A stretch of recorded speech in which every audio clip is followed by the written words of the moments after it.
Okay, welcome back after the break. Break के बाद आप सबका स्वागत है। Just before the break, we were looking at Colossians chapter 1.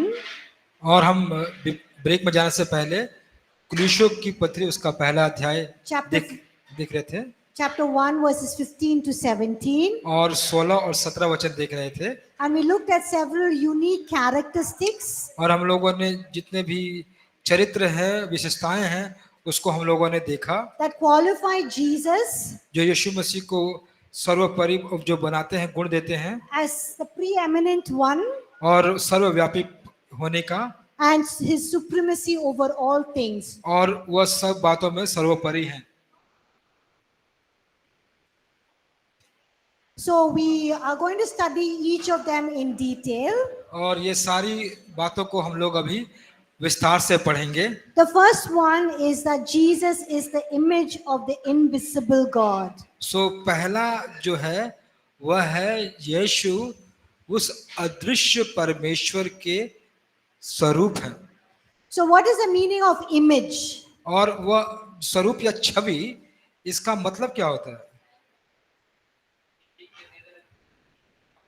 Yes, when you look at yourself in the mirror, you will see your image. जब आप आईने को देखते हैं तो आप अपने छवि को देखते हैं, है ना? Suppose you like Sachin Tendulkar अगर आप सचिन तेंदुलकर को पसंद करते हैं, or you like Virat Kohli अगर आप विराट कोहली को पसंद करते हैं, or you like any film star, अगर या कोई जो चलचित्र के अभिनेता को अगर आप पसंद करते हैं, when you look at yourself in the image in the mirror, तो जब अपने आप को आईने में आप देखते हैं you don't see the person you like.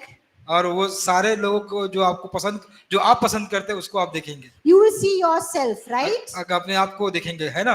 Yes or no? हाँ या ना? And your image is just the same representation of who you are. तो जो आपकी छवि होती है वो उस प्रकार का जो दर्शाता है कि आप कैसे हैं आईने में। So here it says that Jesus is the image of the invisible God. तो यहाँ पे कहता है कि यीशु उस अदृश्य परमेश्वर के छवि की समान में है, छवि है। Has anyone seen God? क्या किसी ने परमेश्वर को देखा है? Can anyone see God? क्या कोई परमेश्वर को देख सकता है? Paul writes and says that God lives in unapproachable light, जो परमेश्वर अपने उस प्रकाश में जिसको कोई नहीं देख पाता, who no man has seen or can ever see. कोई व्यक्ति न देखा है न देख पाएगा। So no one can see God. तो परमेश्वर को कोई नहीं देख सकता। So another reason why Jesus or God became man, और दूसरा कारण क्यों यीशु या परमेश्वर मनुष्य बना, is not just because he came to die for our sins, इसका मतलब यह नहीं भी कि वह सिर्फ हमारे पापों के लिए मरने आया, but he also came to reveal God to us. वह यह भी दिखाने के लिए कि परमेश्वर कैसे हैं। He came to reveal the heart of the Father God to us. और वह यह दिखाने आया कि प्रभु का जो हृदय है, वो दिल है, वो कैसा है हमारे प्रति। So people did not understand or know God fully. तो लोग परमेश्वर को पूरी रीति से नहीं जानते थे। In the Old Testament, they understood God as a very strict, angry God who punishes sin. और पुराने नियम में वह परमेश्वर को इस प्रकार जानते थे कि वो बहुत कड़ाई करने वाले, दंड देने वाले और नाराज और गुस्से, क्रोध वाले परमेश्वर हैं। But Jesus came to reveal who the Father really is. तो यीशु मसीह आए वह बताने के लिए कि वास्तविकता में पिता कौन है। So if you want to understand God, you have to look at the person and work of Jesus Christ. और अगर आप परमेश्वर को जानना चाहते हैं, समझना चाहते हैं, तो यीशु मसीह के कार्यों को आपको देखना पड़ेगा। You have to read the Gospels to understand who God is. और सुसमाचार को आपको पढ़ना पड़ेगा कि तब जाकर आप समझ पाएंगे कि परमेश्वर कौन है। Because Jesus is the exact representation of God. क्योंकि यीशु मसीह परमेश्वर के सटीक प्रतिबिंब हैं। And because he's the exact representation of God, he's able to manifest or he's able to make known the Father to us. और जिस प्रकार वो पिता के एकदम सटीक छवि है, वह हमको बता पाते हैं कि हमारा पिता कैसा है। So Paul is saying that Jesus is the perfect manifestation or the perfect representation of who God is. और तो पौलुस कहता है कि यीशु मसीह एक अभिव्यक्ति है परमेश्वर के जैसे कि वह परमेश्वर कैसा है।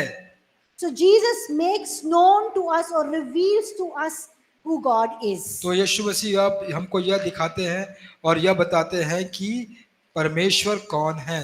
The second thing is Jesus is the firstborn over all creation. और दूसरी चीज है कि प्रभु यीशु मसीह सारे सृष्टि में पहलौठे हैं।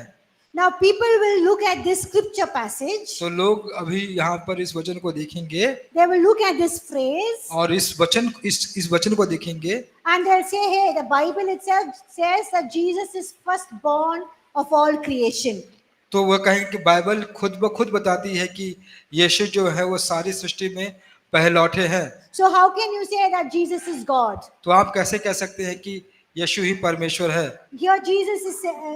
Here Paul is saying that he is firstborn. That means he's born on this earth. तो यहाँ पे कहता है कि यीशु मसीह वह पहलौठे हैं, इसका मतलब होता है कि वे जन्मे हैं। So the word firstborn, जो शब्द पहलौठा है, if you look at it in Greek, जब उसको आप ग्रीक भाषा में देखते हैं, the Greek word is protokotos. जो यूनानी भाषा या ग्रीक भाषा है उसे कहते हैं प्रोटोकोटोस। So the word protokotos does not mean first created. उसका जो प्रोटोकोटोस शब्द का अर्थ है कि वह पहले बनाया गया, वह नहीं पहले बनाया नहीं गया, नहीं है। So if it was first created, the Greek word would be protokites. अगर वह पहले बनाया गया होता तो जो यूनानी भाषा होता वो होता प्रोटोकीटेस। But here it's not protokites. तो यहाँ पे यह प्रोटोकीटेस नहीं है। So it does not mean that Jesus is the first created being in creation. तो इसका मतलब ये नहीं है कि यीशु मसीह सबसे पहले रचे जाने वाले उस सृष्टि में है। He is protokotos. तो वो है प्रोटोकोटोस। And protokotos means प्रोटोकोटोस का अर्थ होता है that he is the one who precedes all creation. और इसका अर्थ होता है कि वह सारे सृष्टि से सबसे पहले से है, प्रथम से सृजित है। He is before all creation. वह पहले से सृजित है, बने हुए हैं। And he is supreme over all creation. और वह सारे सृष्टि में सबसे बड़े, महान या सर्वोच्च है। He is sovereign over all creation. वह सारे सृष्टि में सबसे बड़े हैं। So this is very, very important. तो यह बहुत ही जरूरी है। So all of you, I want you to listen carefully. मैं चाहता हूं कि आप सारे लोग बहुत ध्यान से सुने। It says in Colossians chapter 1, कोलोस्से की पत्री पहला अध्याय, it says in verse 15, उसके 15वां वचन में कहा गया है that Jesus is the firstborn over all creation. कि यीशु मसीह सारे सृष्टि से पहलौठे हैं। So people say that he is the first created being. He is not God. He is human. He is created. तो लोग कहते हैं कि वह गॉड नहीं है, वह परमेश्वर नहीं है, उनको बनाया गया है, सबसे पहले उनको बनाया गया है। So the word firstborn here does not mean first created. जो यहाँ पे पहलौठा, इसका मतलब यह नहीं है कि उसको पहले बनाया गया। The word firstborn means, जो वर्ड फर्स्ट बॉर्न या पहलौठा है, It means- उसका अर्थ है, it means he's before all creation. इसका मतलब होता है कि वह सारी सृष्टि से पहले And he is sovereign over all creation. और वह सारी सृष्टि में सबसे सर्वोपरि है, सबसे बड़े हैं। That means he is supreme or independent over all creation. और वह सारे सृष्टि में सर्वोच्च या स्वतंत्र है, सर्वोपरि है। You are able to understand? आप समझ पा रहे हैं? Yes, no? हाँ या ना? Okay, so we looked at two things. The first one is Jesus is the image of the invisible God. तो हम लोगों ने देखा कि प्रभु यीशु मसीह जो अदृश्य परमेश्वर है उसकी छवि है। The second one we saw he is the firstborn over all creation. और दूसरा हम लोगों ने देखा कि वो सारी सृष्टि में पहलौठे हैं। And the third thing we see is that he is the one, he created everything. और तीसरी चीज देखते हैं कि उसने सारे चीजों की रचना की, सृष्टि की। It says all things were created by him. और वह कहता है कि सारी वस्तुएं या चीजें उनके द्वारा बनाई गई। Who is the him here? और यहाँ पर वह कौन है? Yes, Jesus is the author of creation. और यहाँ यीशु मसीह यहाँ पर हर एक उस रचना की, उस सृष्टि का लेखक है। He is the one who created all things. और वही है जिन्होंने सारे वस्तुओं की, सारी चीजों की का निर्माण किया, बनाया। And certainly he is not a created being. और यह सही है कि वह एक बनाए हुए नहीं है, And he is not even the first created being. और वह पहले बनाए हुए भी नहीं है। As some people argue and say. और कुछ लोगों का यह मानना है और कहते हैं, But he himself is the one who created all things. लेकिन वह स्वयं खुद हैं जिन्होंने सारी वस्तुओं की रचना And की। he created everything that is in heaven and on earth. और जो पृथ्वी और स्वर्ग में है, उन सारी चीजों की रचना उसने खुद की।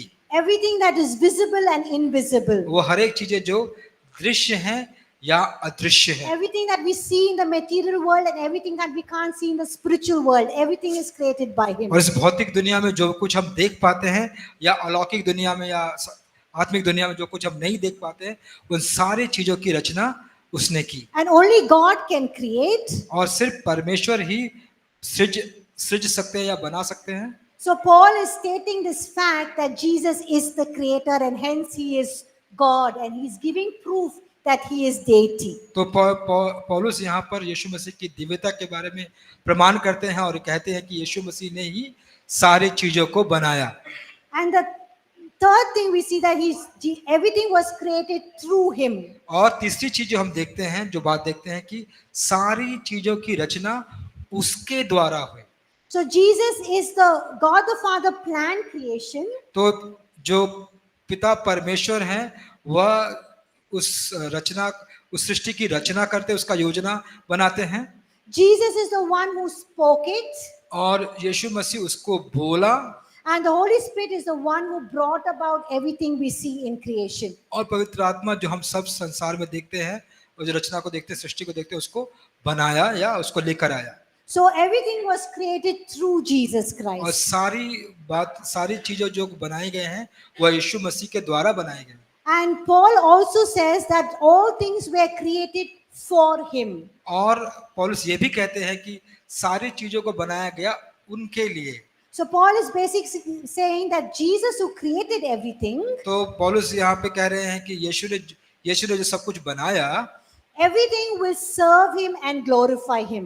तो सारी चीजें उनको उसकी सेवा करेगी और उसकी महिमा करेगी। That is the meaning of everything was created for him. तो यही मतलब होता है कि सारी चीजें उसके लिए बनाया गया था। So everything was created for him means everything that was created will serve him and will bring glory to him. तो सारी चीजें जो उसके लिए बनाई गई थी, उसका मतलब ये होता है कि सारी चीजें उसको सेवा करेगी और उसकी महिमा करेगी। So when you look at a big mountain, जब हम बड़े पहाड़ को देखते हैं, or when you look at the vast ocean or the sea, और हम अगर महासागर या समुद्र को जो बड़ी है उसको देखते हैं, or you look at a beautiful landscape, अगर आप कोई सुंदर जो जमीन को या भूमि को देखते हैं, you always wonder how great this God is who created everything. और आप हमेशा यह सोचते होंगे या अचंभा करते होंगे कि यह परमेश्वर जो इसको बनाया वो कितना बड़ा होगा। If you look at the sky, the stars, the moon, अगर आप आकाश को, आप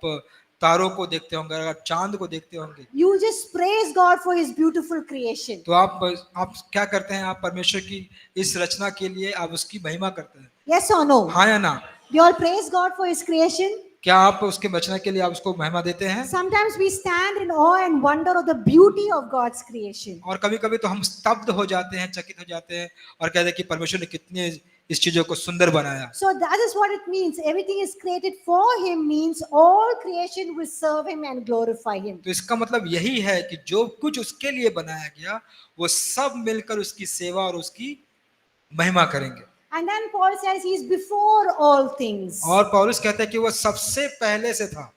So Paul is saying that one of the reasons Christ is over all creation, तो वो पौलुस यह कहता है कि वो कारण जो वह सृष्टि से सबसे पहले से था, is because Jesus is before all things. क्योंकि यीशु मसीह सबसे पहले से मौजूद था। So it talks about Jesus is eternal. तो यह कहता है कि यीशु जो है वह अनंत कालीन है।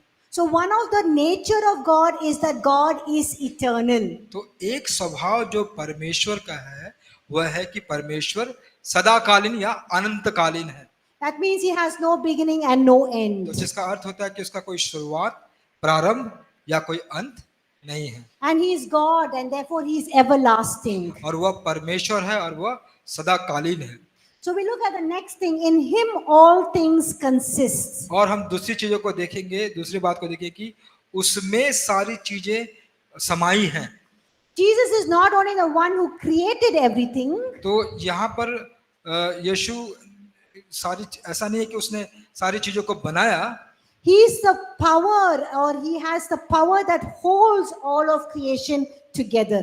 तो वह एक शक्ति या सामर्थ है जो हर एक रचना को एक साथ पकड़ के और संभाले रखती है, And he is the one who is sustaining creation. और वही जो है वो उस पूरे सृष्टि को चलाने वाला है। That means all of creation is being held together by by Jesus' word, by the power of his word. इसका मतलब होता है कि इस सृष्टि में जो भी चीजें हैं वह सब समाहित है उसके वचन में, उसके वचन के सामर्थ्य में।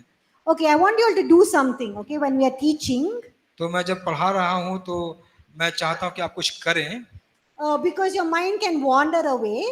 कि आपका जो मन है अगर अलग अलग भटक सकता है, So it's important to look at your notes तो आप कि यह जरूरी है कि आप अपने नोट में देखें and look at the points और जितने भी पॉइंट्स हैं उसको देखें and then maybe just write also और उसको लिखे भी, and look at the verses so that you're with me. Otherwise you can, 3 hours I know is very difficult to sit and listen to lectures. और 3 घंटे lecture को सुनना काफी कठिन होता है, मुझे मालूम है, तो आप उसको पढ़े फिर लिखे, नोट बनाते रहें, Yeah, and that becomes more easier for you. तो यह आपके लिए काफी आसान हो जाएगा। But if you just keep looking at me, अगर आप सिर्फ मुझे आप देखते रहेंगे then your mind will go dull and wander and you will lose some important things. तो फिर आपका मन जो है इधर उधर भटकने लगेगा और आप जितने जरूरी बातें हैं उसको फिर आप खो देंगे। So important to look at your notes, make some notes so that you will be able to understand. तो यह बहुत जरूरी है कि आप समझे, कुछ नोट बनाए, कुछ लिखे, ताकि आप समझ पाए जो बातों को सिखाई जा रही है। Is that fine? क्या यह सही है आपके लिए? Yes, okay. Look at Acts chapter 17 verse 28. आइए हम प्रेरितों के काम उसका 17 अध्याय उसका 28वां वचन देखेंगे। Look at 1 Corinthians 8:6. और पहली कुरिन्थियों 8:6 भी देखेंगे। Can you please read that by yourselves? अपने लिए आप खुद से पढ़ सकते हैं क्या?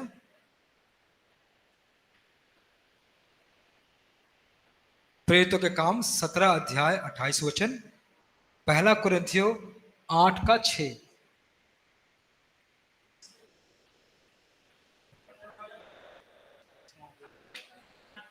नोट्स में नहीं है? नोट्स में नहीं है, जिस पढ़िए। अच्छा, नोट्स में नहीं होगा, आप है क्या? Acts 17:28 and 1 Corinthians 8:6. Page number 11 में होगा। प्रेरितों के काम 17:28 और पहला कुरिन्थियों 8:6।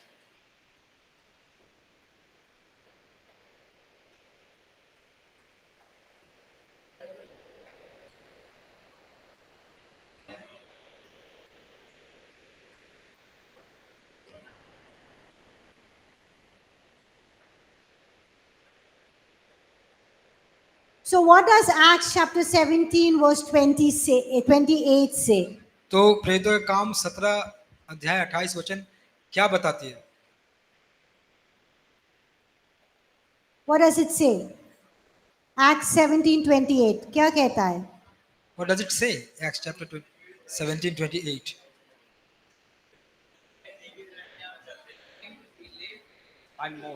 In him we live and move and have our being. Amen. क्योंकि हम उसी में जीते, चलते फिरते और अस्तित्व रखते हैं। Amen. आमीन। So if you think life is not going ahead for you, तो आप जो देख रहे हैं कि जो जीवन है वो आपके लिए नहीं आगे जा रहा है, you find closed doors, अगर आप देखते हैं कि दरवाजा बंद है, anything you do, you are not, you're not prospering in that, things are not working out for you. अगर आप देखते हैं कि कुछ भी जो आप कर रहे हैं उसमें आप सफल नहीं हो पा रहे हैं, चीजें आपके लिए काम नहीं हो रही है, And you think life is meaningless, purposeless for you. और आपके लिए जीवन जान पड़ रहा है कि यह उद्देश्यहीन है, कोई भी उसमें उद्देश्य नहीं है, It means that you are away from Christ. तो इसका मतलब है कि आप मसीह से बहुत दूर हैं। Because if you are in Christ, अगर आप मसीह में हैं then you will have his life, you will have his blessing, because in him you live, you move, and have your being. Amen. तो आप उसके साथ जिएंगे। अगर आप प्रभु में हैं तो आप उसके साथ जिएंगे, उसके साथ चलेंगे फिरेंगे। तो उसका मतलब यही होता है। आमीन। So it's important for you to, to abide in the vine, to be connected with God the Father, God the Son, and God the Holy तो ये Spirit. बहुत जरूरी हो जाता है आपके लिए कि आप हमेशा जुड़े रहें पिता, पुत्र, पवित्र आत्मा से। Because your life can never be a blessing and can never be fruitful and purposeful if you are not in the Lord. आपका जीवन कभी भी सफल नहीं हो पाएगा, कहीं भी आप कुछ अच्छा जो करेंगे वो उसका फल नहीं आ पाएगा जब अगर आप परमेश्वर पे जुड़े नहीं रहेंगे। Sometimes we think just accepting Jesus as our Lord and Savior, we will get all the blessings, life will be easy, everything is done for us. तो हम कभी समझते हैं कि अगर हम प्रभु यीशु मसीह को जान लेते हैं, उसको ग्रहण कर लेते हैं अपने मुक्तिदाता के रूप में, तो सारी चीजें आसान हो जाती है हमारे लिए। लेकिन ये ऐसा नहीं है। No, you have to work out your salvation. तो आपका जो उद्धार है उसके लिए उसके ऊपर काम करना पड़ेगा। You have to continue to abide in the vine. You need to be connected to God. आपको हमेशा परमेश्वर में उस दाखलता में बने रहना है। Now suppose I get a new mobile. अगर आपको एक नया मोबाइल मिला, I cannot go show around everybody say I got a new mobile, I got a new mobile. ऐसा नहीं है कि मैं सबको जाके कहूंगा कि अरे मुझे तो एक नया मोबाइल मिला। And just keep it in my pocket. मैं उसको अपने पॉकेट में रखूंगा। What will I do with the new mobile? तो मैं क्या करूंगा उस नए मोबाइल के साथ? क्या करूंगी? What will I do? When I get a new mobile, what will I do? जब मुझे नया मोबाइल मिलेगा तो मैं क्या करूंगा? Use it. How will you use it? First, what will you do? Selfie. तो सबसे पहला करेंगे भाई देखा सेल्फी लेंगे। First, सब मोबाइल मिलने से क्या करेंगे आप? What will you do if you get a mobile? If you get a new mobile, what will you do? You'll switch it on. You'll plug it on. If you get a new, laptop, you'll plug it on. You'll connect it. The battery should be charged. You'll put a new SIM, right?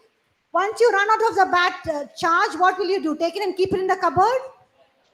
तो जब नया उपकरण जैसा mobile या वो laptop को लेते हैं, हम क्या करते हैं? हम उसको प्लग करते हैं, उसको चार्ज करते हैं, उसके बैटरी को चार्ज करते हैं, है कि नहीं? डालते हैं, उसमें सिम डालते हैं, है कि नहीं? अगर पावर चला जाता है क्या करते हैं आप? If the power goes off, what will you do? Yes.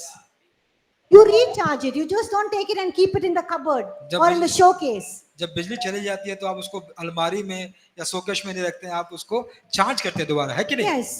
Without charging it, if there's no power, it doesn't work. तो अगर उसमें पावर नहीं रहता वो काम नहीं करता है ना? In the same way, we need to be connected to God. तो उसी प्रकार हमको भी ये जरूरी है कि हम परमेश्वर से जुड़े रहें। Because without him, we cannot have life. We cannot have our being. क्योंकि उसके बिना हमें जीवन नहीं मिल सकता, हमारा अस्तित्व नहीं रह सकता। Look at what 1 Corinthians 8:6 says. आइए हम देखेंगे कि पहला कुरिन्थियों 8वां अध्याय 6वां वचन क्या कहता है। It says the Lord Jesus Christ, through him whom are all things and through whom we live. और वह कहता है कि उसी में सब वस्तुएं हैं और वह उसी के लिए है और उसमें ही हम जीवित हैं। So your life is in Christ Jesus. तो इसका मतलब है कि आपका जो जीवन है वो मसीह में है। Without him, you don't have life. उसके बिना आपका कोई जीवन नहीं है। The scripture says, without the Son, there is no life. और वचन बताती है कि उसके बिना, पुत्र के बिना कोई जीवन नहीं है। It's not just important to know the name of Jesus Christ. और यह सिर्फ यीशु मसीह के नाम को जान लेना ही जरूरी नहीं It's है। not important to just go to church on Sunday and worship. और यह कि आप रविवार को कलीसिया जाए, आराधना करें। It's not just important to be known as a Christian. और ऐसा नहीं कि आप सिर्फ ईसाई के रूप में जाने जाएं। But you need to be connected to Jesus तो ये Christ. जरूरी है कि आप यीशु मसीह से जुड़े रहें। That is through reading the Word of God, praying and worshiping on your own every day. और अपने आप से यीशु मसीह के वचनों को पढ़ने, आराधना करने, उसकी स्तुति करने में आप आगे बढ़ते जाएं। Look at Hebrews chapter 1 verse 3. It says that Jesus not only created the world, इब्रानियों के पहले अध्याय के 3 वचन में देखेंगे कि उसने इस संसार को सिर्फ बनाया ही नहीं, but Jesus holds everything together by his word. और वह अपने वचन के द्वारा सब वस्तुओं को संभालता है, संभाले रखता है। So it says in Hebrews chapter 1 verse 3. और इब्रानियों के पहले अध्याय के 3 वचन में ऐसा कहा गया है, लिखा गया है, It says he upholds all things by the word of his power.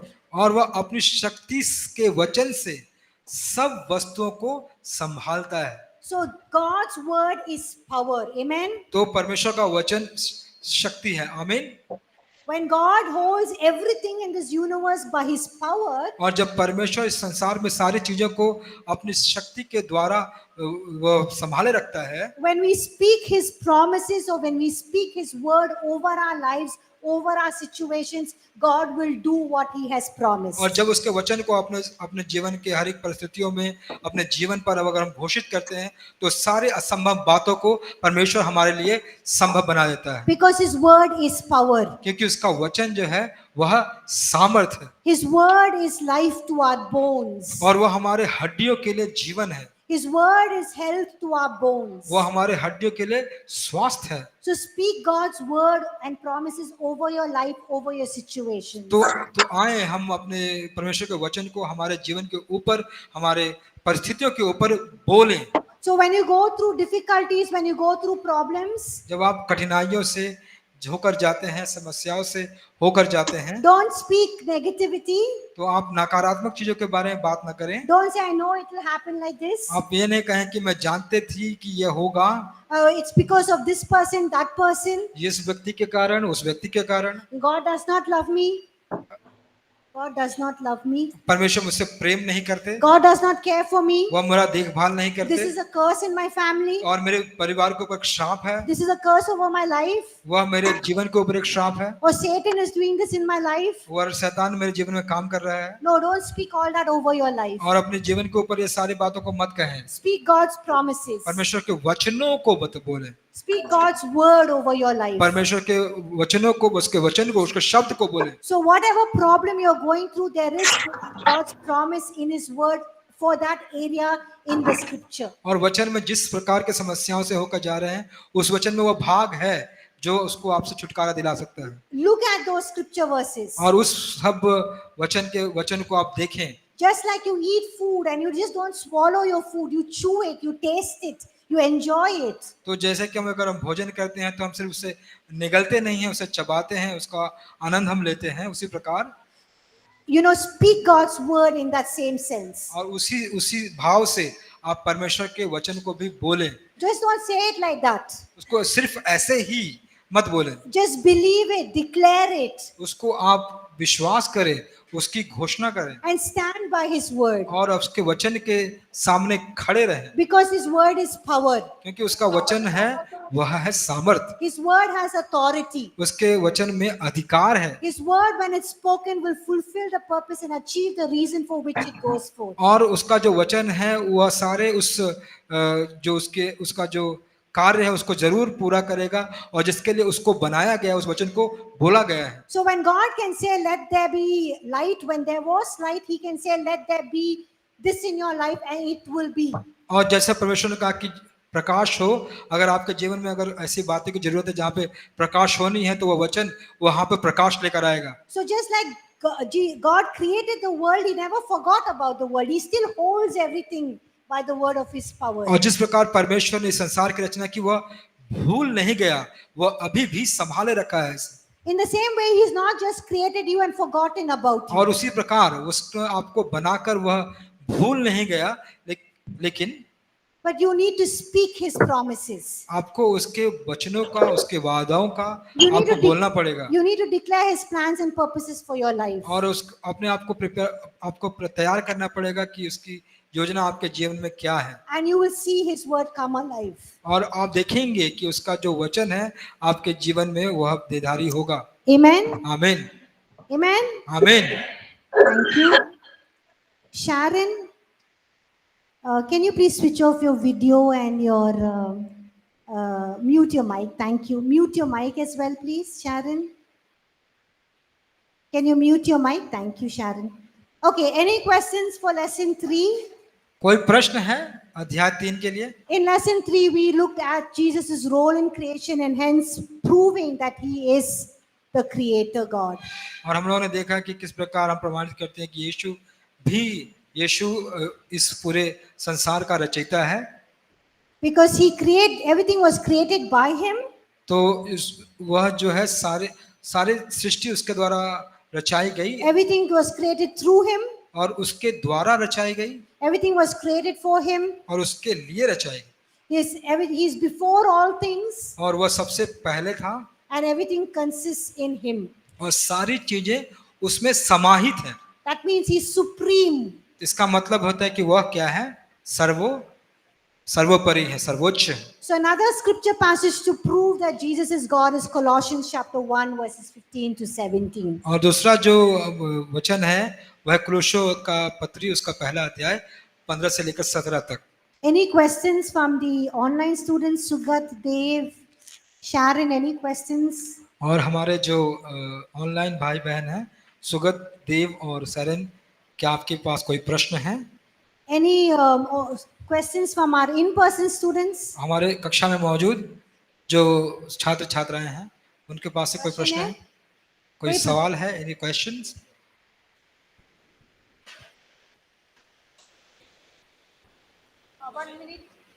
No ma'am, बहुत अच्छा लग रहा है, आगे बढ़ रहे हैं, बहुत प्रोत्साहित हो रहे हैं, बहुत प्रकाशन मिल रहा है इन बातों से।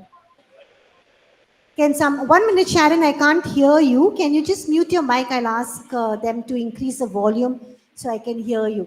Can somebody call Prince, please? Prince को कोई बुलाएगा, please? Yes.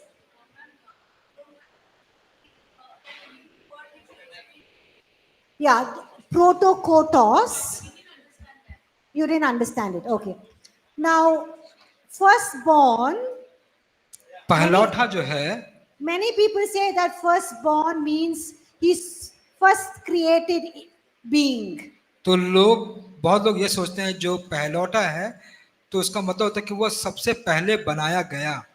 But firstborn does not mean the first created being.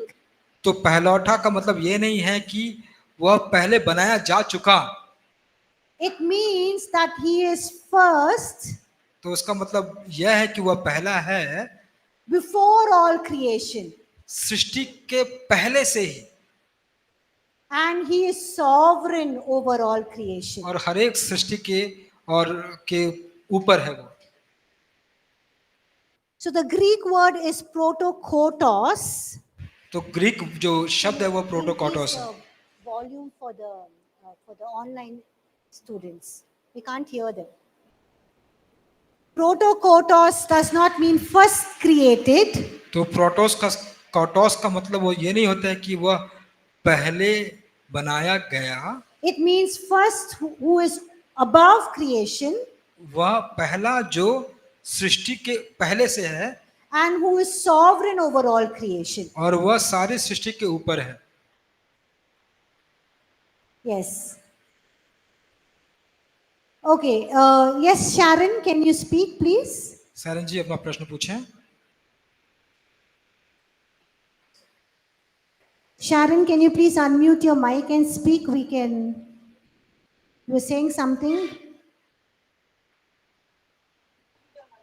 Ma'am अच्छा लग रहा है, सुन रहे हैं, आगे बढ़ रहे हैं प्रभु में, बहुत अच्छा लग रहा है। जो बातें हम नहीं जानते थे और आगे बढ़ रहे हैं। मैं एक एक चीज लिख रही हूँ, एक एक पॉइंट लिख रही हूँ। Thank you. Thank you ma'am, God bless you. Thank you, Sharon. Thank you so much. धन्यवाद शारन जी आपके। Yes. किसी को एक प्रश्न था इधर? Anybody had a question this side? आप कुछ बोल रहे थे ना? You were saying something, brother? You got a thought which you want to share? Can you say quite quickly? Question 8. What is your thought? Yeah.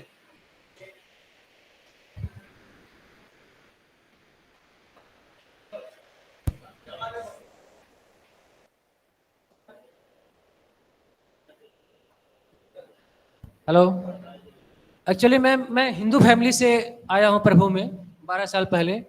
तो generally जब आज के जो राजनीतिक परिवेश है और जिस परिवार से हम लोग आते हैं वहाँ सनातन बहुत ज़्यादा बोला जाता है और उस सनातन को मेरे पास कोई जवाब नहीं था आज तक कि मैं उसको एक जवाब दे सकूं।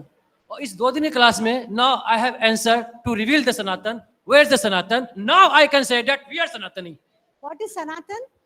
So word Sanatan, which is forever, forever, Forever. yeah, eternal. Eternal. Okay, eternal. So actually, Sanatan means Hindus. People are say that Hindus are Sanatani. Now we can say that Christians are Sanatani. Okay. Praise God. Praise God. Thank you. धन्यवाद. Okay, we look. And anyone else has any doubts? किसी के पास कुछ ऐसा चीज है जो आप You नहीं have a समझ doubt, पाए? sister? Yes.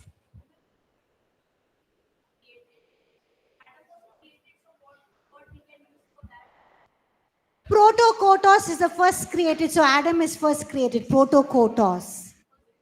Oh, sorry. Protokittis. तो जो सृष्टि किया गया उसको कहते हैं प्रोटोकिटिस. Protokittis, Protokittis, is Protokittis means first created. तो प्रोटोकिटिस का अर्थ होता है पहले बनाया गया. Here Protokotos, Protokoktos, और जो प्रोटोकोटोस शब्द है is referring to God who is first before creation. और वह उस प्रकार का यह बताता है जो प्रथम सृजित पहले से बना हुआ. And he is supreme or sovereign. और वह जो है वह सर्वोपरि सबसे बड़ा सर्वोच्च सर्वोच्च शाश्वत पूर्ण परमेश्वर. Anyone else has any questions? क्या और भी प्रश्न हैं किसी के पास? Okay, if there are no questions, okay, I think all of you can't stand, doesn't matter. Okay, we look at chapter 4. अब हम लोगों ने चौथे अध्याय को देखेंगे. It's talking about, we look at some Old Testament prophecies और हम लोग देखेंगे पुराने नियम के भविष्यवाणी के बारे में that talk about the incarnation of Jesus Christ. और वह यीशु मसीह के अवतार के बारे में बात करते हैं. We look at the prophecies in the Old Testament और हम पुराने नियम के उस भविष्यवाणी को देखेंगे that talk about God taking on human form. कि हम देखेंगे कि परमेश्वर एक मानव का स्वरूप लेता है. Now, incarnation of Jesus Christ, और प्रभु यीशु मसीह का जो अवतार है it was all foretold many hundreds of years even before it happened. और यह बताया गया था बहुत सालों पहले, उसके घटना लेने के पहले से बताया गया था. And also incarnation, I want you all to listen to this very carefully, इसे okay? ध्यान से सुने. मैं चाहती हूँ कि आप लोग सब इसको ध्यान से सुने. So, when Adam and Eve sinned, जब आदम और हव्वा ने पाप किया, God did not think, अरे क्या करेंगे अभी वो लोग, you know, they sinned. so God didn't thought कि अरे what happened now, उन्होंने पाप कर दिया. You know, he did not think, now what should I do? और उन्होंने ये नहीं सोचा कि अब मैं क्या करूं, What is the plan of action? अब मेरा जो कार्य होगा वो क्या होगा. But the Bible says लेकिन बाइबल बताती है that even before the foundations of the world, कि संसार के रचे जाने से पहले से ही God even knew that Adam and Eve are going to sin. परमेश्वर ये भी जानते थे कि आदम और हव्वा दोनों पाप करेंगे. And he already had planned to send his son. और उसने पहले से ही योजना बना ली थी कि वो अपने बेटे को भेजेंगे. And in the heart and mind of God, और परमेश्वर के हृदय और मन में the plan of redemption was already complete. जो इस उद्धार की जो योजना थी वो पहले से ही पूरी हो गई थी. That means God already saw his son being sacrificed and making the full, sufficient, perfect sacrifice for the sins of the world. और ताकि वो परमेश्वर वो जान चुका था कि वो अपने बेटे को भेजेगा जो बलिदान करेगा और पूर्ण रूप से वो बलिदान सिद्ध बलिदान होगा जो मनुष्य जाति को उद्धार करेगा. Even before the foundations of the world. संसार के रचे जाने से पहले से ही.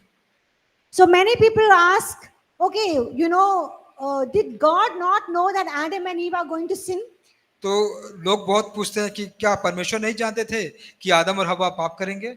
If he knew, then why should he create Adam and Eve? तब वो जानते थे तो क्यों उनको आदम और हव्वा के बनाने की जरूरत पड़ गई? Why did he make that tree? और कैसे क्यों उन्होंने उस पेड़ को बनाया? When he already knows, जब वो सब बातों को जानते थे।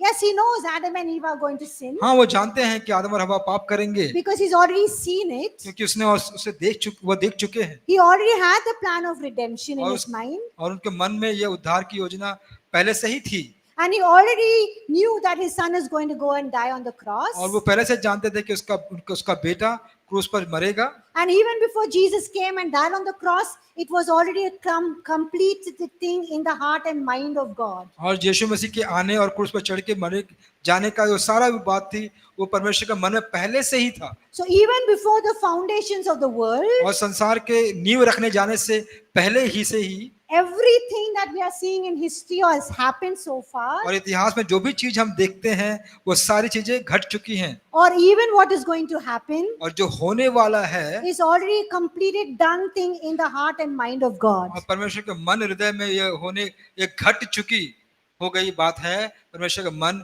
और हृदय में। So when God created the world, जब परमेश्वर ने इस संसार की रचना की, he brought about everything that was already completed in his heart and mind. और वो सारी बातों को जानता था कि जो उसके मन में उसके हृदय में है। Isn't that amazing? क्या ये अद्भुत बात नहीं है? Yes. हाँ, है ना? So God already knows what are the choices you are going to make. परमेश्वर पहले से ही जानते हैं कि किस चीज का चुनाव आप करने वाले हैं। He already knows you will be seated here in 2024 in June or May, studying in the short-term Bible college. तो ये भी जानते हैं कि आप यहाँ पे बैठे रहेंगे ये शॉर्ट टर्म बाइबल कॉलेज में। He's seen your life from the start to the beginning. और उन्होंने आपका जीवन शुरुआत से लेके अभी तक देख चुके हैं। He knows who has chosen him and who will leave him. और वही है जो आपको चुना है और आपको यहाँ पे लाया है। So incarnation जो अवतार है was an event planned in the heart and mind of God in the ages past. और बहुत सालों पहले ये सारे जो अवतार है परमेश्वर की योजना में पूर्व था, पहले से था। Even before the foundations of the world. और संसार के नींव रखे जाने से पहले से ही।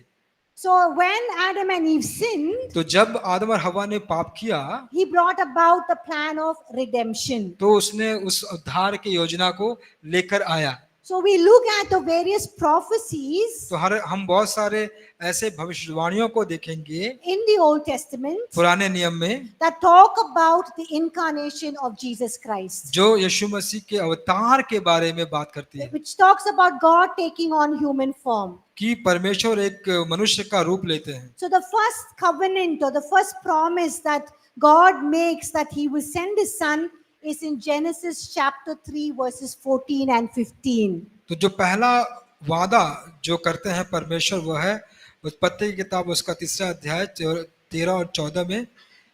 It is called the Edenic covenant. Did you know that in the Garden of Eden was the first time God makes a covenant with man? तो क्या आप जानते हैं कि अदन के बागीचा में पहली बार मनुष्य के साथ परमेश्वर एक वाचा को बांधते हैं। We think the first covenant God made was with Noah and then Abraham. और जो वाचा परमेश्वर ने नूह और अब्राहम के साथ बांधी थी, हम लोग सोचते हैं वो पहला है. We think that is the first one. But the first covenant that God makes in the Bible is in the garden after Adam and Eve sinned in Genesis chapter 3 verses 14 and 15. तो उत्पत्ति के 3 अध्याय के 14 और 15 वचन में सबसे पहला वाचा आदम और हवा के पाप करने के बाद परमेश्वर बनाते हैं, वाचा बांधते हैं आदम के साथ। So please all of you quietly read by yourself Genesis chapter 3 verses 14 and 15. तो आइए हम सब मिलकर पढ़ेंगे उत्पत्ति के 3 अध्याय 14 और 15 वचन को।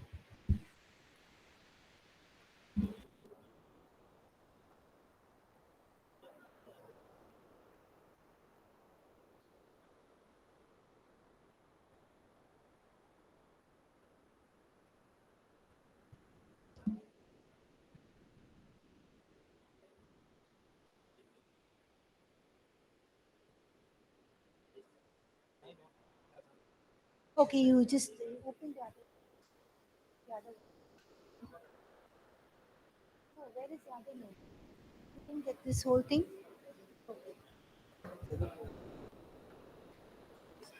Okay, I'll give it to you. Yeah. Yeah. Okay. Okay. So Genesis chapter 3 verse 15 सो उत्पत्ति अध्याय 3 का 15 वचन, is the first gospel. तो यह सबसे पहला सुसमाचार है. I'll repeat that again. Genesis chapter 3 is referred to as the proto-evangel or the first gospel. तो जो उत्पत्ति का अध्याय 3 है वो पहला 3:15. 3 का 15 है, वह पहला सुसमाचार है.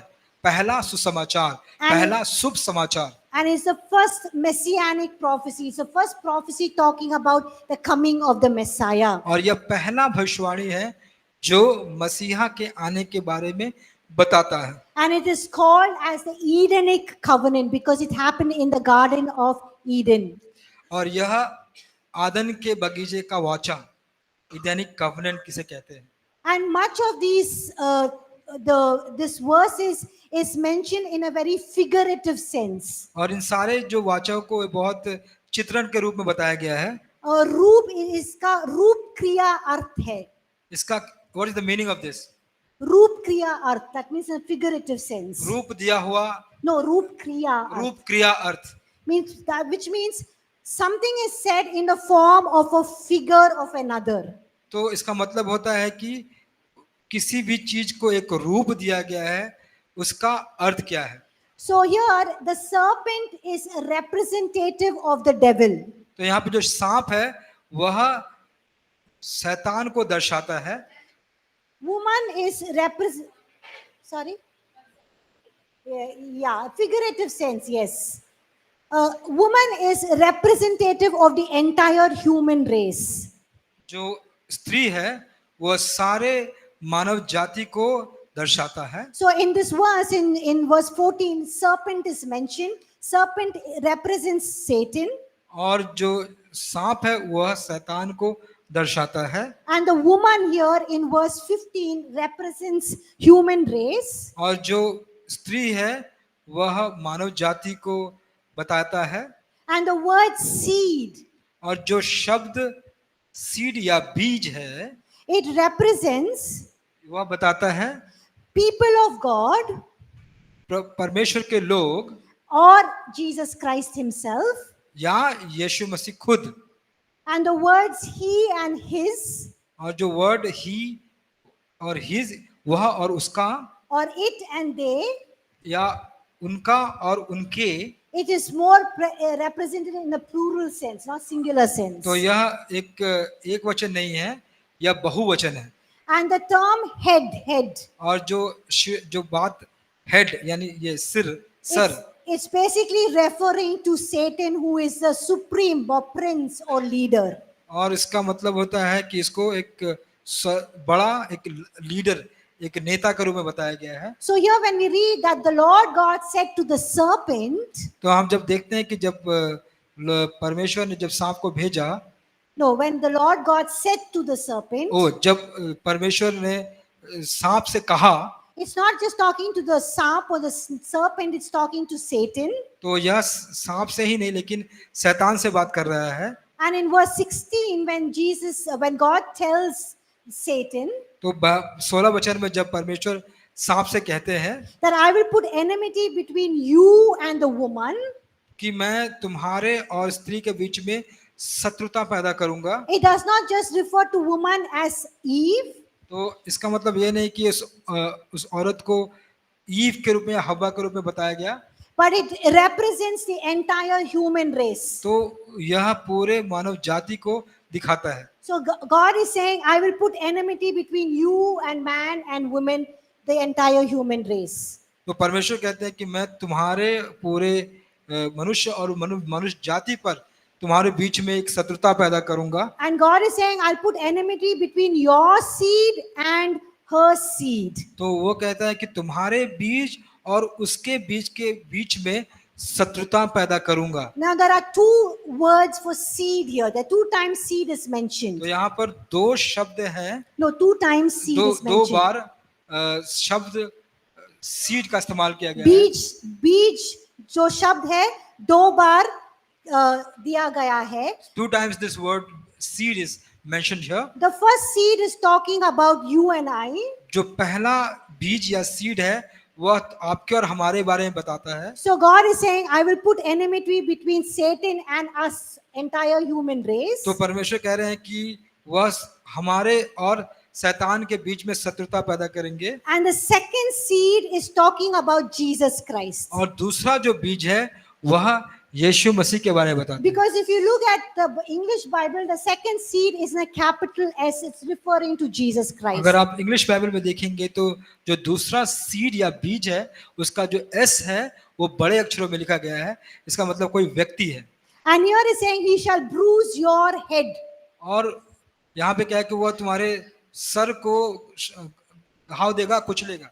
It's talking about Jesus destroying the power. Head means talking about supremacy, authority, leader, talking about Satan as the power and the leader. तो यहाँ पर शैतान जो इसका एक सामर्थ्य है, इसका वो एक अगुआ है और वो बड़ा है, उसके हेड उसको कुचले जाने की बात कर रहा है. So God is saying that on the cross, Jesus will crush the head of Satan. That means He will destroy his power and authority as leader. तो यीशु परमेश्वर कह रहे हैं कि क्रूस पर यीशु मसीह शैतान के सारे शक्तियों और उसके ऊपर अपना वह प्रभुता करेंगे और उसको सर को कुचल डालेंगे. And He says, you shall bruise his heel. और तुम उसके घाव को घावित करोगे. That means He's talking about that Satan will continue to torment and work against the church of God, the people of God, the saints of God. तो इसका मतलब होता है कि शैतान लगातार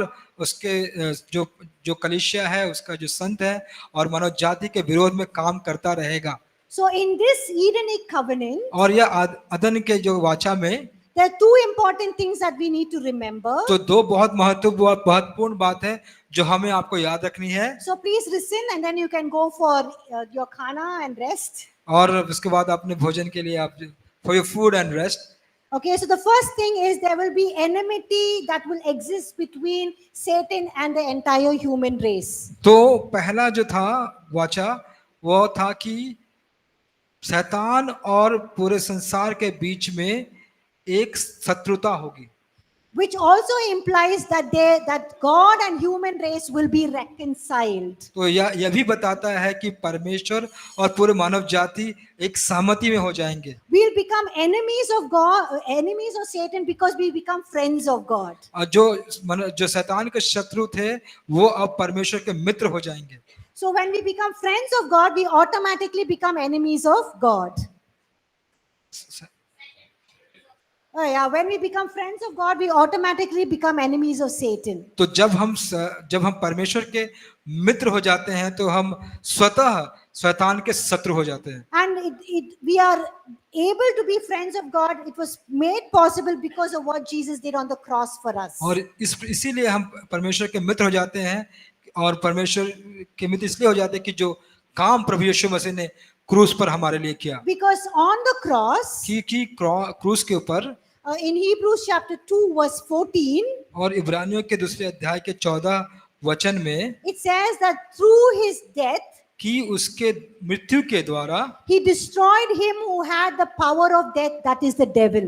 और वह उसको नाश किया जिसके पास मृत्यु की शक्ति थी, जो शैतान है. So the devil had the power of death. तो जो शैतान जिसके पास मृत्यु की शक्ति थी, And when Jesus died on the cross, और जब यीशु क्रूस पर मारे गए he destroyed the power of death, and that is the devil. और उसने जो शैतान की जो शक्ति है, जो मृत्यु है, वह शक्ति को उस क्रूस पर मार दिया. So we are friends of God, तो हम परमेश्वर के मित्र हैं, but we are still enemies of Satan. तो हम लोग शैतान के शत्रु हैं. And when Jesus destroyed Satan and his power on the cross, और जैसे कि यीशु मसीह ने शैतान की शक्ति को क्रूस पर हरा दिया, we are as his people. तो हम उसके लोगों जैसे, We are his church. We are the body of Christ. हम कलीसिया के देह हैं, हम कलीसिया हैं. And we are continuing to fulfill this. और हम इसको जारी रखेंगे, इसको पूरा करना. We are continuing to crush Satan underneath our feet. और हम जारी रखते हैं शैतान को अपने पैरों के नीचे कुचलना. Like it says in Romans chapter 16 verse 20. और जैसे रोमियो के 16 के 20 में लिखा गया है. It says the God of peace will crush Satan under his feet. और शांति का परमेश्वर शैतान को उसके पैरों के तले कुचल देगा। So some people say when Jesus already defeated Satan on the cross, why should we fight against Satan now? और कुछ लोग कहते हैं कि जब यीशु मसीह ने क्रूस पर शैतान को अगर हरा दिया है तो हमको अब क्यों उसको हराना है? Because we are continuing to fulfill that prophecy. कि हम उस भविष्यवाणी को अब भी लगातार पूरा करते आ रहे हैं And we are given that power by God. और परमेश्वर के द्वारा हमें वह शक्ति प्रदान की है। And as we become friends of God, we automatically become enemies of Satan and he tries to attack us. और जब हम परमेश्वर के मित्र हो जाते हैं तो शैतान क्या करता है, वो हमको हमारा शत्रु बन जाता है और हम पर आक्रमण करता है। But God has given us the power to overcome the enemy. Amen. तो परमेश्वर ने हमें वो शक्ति दी है कि हम शैतान को हरा सकते हैं। आमीन। So that is the first covenant तो यह पहली वाचा that God promised he will send the Messiah. कि परमेश्वर ने वचन दिया था कि वह मसीहा को भेजेंगे। Amen. आमीन। We'll look at other covenant prophecies tomorrow. और जो दूसरे भविष्यवाणी हैं उसको हम लोग कल देखेंगे। Can you give me 2 minutes? क्या मुझे आप 2 मिनट और दे सकते हैं? Okay, there's just one. This is not with Christology तो यहाँ पे एक क्रिस्टोलॉजी के बारे में नहीं है। because some of you asked this question कुछ about लोगों ने Trinity. तो कुछ लोगों ने यह प्रश्न पूछा था। Now first listen carefully and बाद में वचन में देखिए. Then first आप पहले सुनिए, then you will go and look in the word. I said Deuteronomy chapter 6 verse 4 says that the Lord our God is one, right? मैंने कहा कि व्यवस्था विवरण 6:4 में ऐसा लिखा है कि हमारा परमेश्वर एक है। There is one more verse in the Bible. एक और वचन बस है सुनिए. बाइबल। पहले सुनिए। 1 John 5:7. पहला यूहन्ना 5:7। ये this explained very clearly in the NKJV version. और न्यू किंग जेम्स वर्जन में ये बहुत अच्छी तरह से समझाया गया है। I don't know about the other versions. दूसरे जो वर्जन है Here it mentions Trinity very clearly in 1 John chapter 5 verse 7. यहाँ पर त्रिएक परमेश्वर को बहुत ही साफ रीति से समझाया है। It says- पहला यूहन्ना 5:7 में। It says, for there are 3 that bear witness in heaven. और यहाँ पे ऐसा लिखा गया है कि और जो गवाही देता है वह आत्मा है क्योंकि आत्मा सत्य है।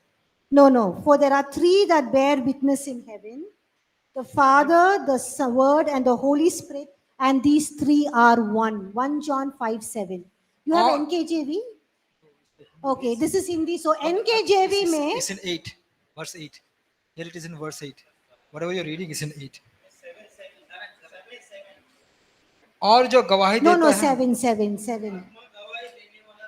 ठीक है, कोई बात नहीं. ये NKJV वर्जन में है, हिंदी बाइबल में नहीं लिखा है, बट NKJV वर्जन में लिखा है. तो NKJV वर्जन जब आप पढ़ेंगे उसमें लिखा है For there are 3 that bear witness in heaven. You just translate, brother.